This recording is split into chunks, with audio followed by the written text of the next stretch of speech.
அனைவருக்கும் வணக்கம். இந்த வீடியோவில் ஆரஞ்சை என்னடா கொட்டுறாங்கன்னு பார்க்குறீங்களா? ஆரஞ்சை தான் அவங்க தரம் பிரிக்கிறாங்கங்க. நம்ம ஏரியாவில் ஆரஞ்சை தரம் பிரிக்கணும்னா கையில் எடுத்து சைஸ் வாரியாக இப்போ எடுத்து 4, 5 கூடையில் வச்சு 4 சைஸாக நம்ம பிரிப்போம். சைஸ் 1, சைஸ் 2, சைஸ் 3, சைஸ் 4ன்னு. இவங்க அதிலே கொஞ்சம் வித்தியாசமாக ஃபாரின் வீடியோ தான் இது. ஃபாரினில் என்ன பண்ணுறாங்க பாருங்கள், ஆரஞ்சை கொட்டுறாங்க.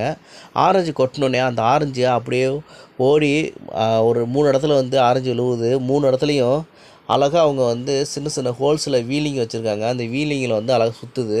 இந்த சுற்றி போகிறப்பே அந்த ஹோல்ஸில் எந்த ஆரஞ்சு சைஸ் கரெக்டாக இருக்கோ அதுக்குள்ளே விழுந்து அது டேட்டா போய் இன்னொரு இடத்துல போயிட்டு அது தனித்தனியாக சைஸ் பிரிச்சுக்குது. இது செயல்லே வித்தியாசமாக இருக்குது. இந்த செயலை உங்களுக்கு பிடிச்சா லைக் பண்ணுங்கள். இந்த ஆரஞ்சு பிரிக்கிறதுக்கு ஆட்கள் ரொம்ப தேவைப்படாதுங்க. அழகாக ஆரஞ்சு எடுத்து கொட்டினோமா அது சைஸு பெரியாக பிரிச்சிருதா, ரொம்ப அருமையாக இருக்குது. பிடிச்சா சப்ஸ்கிரைப்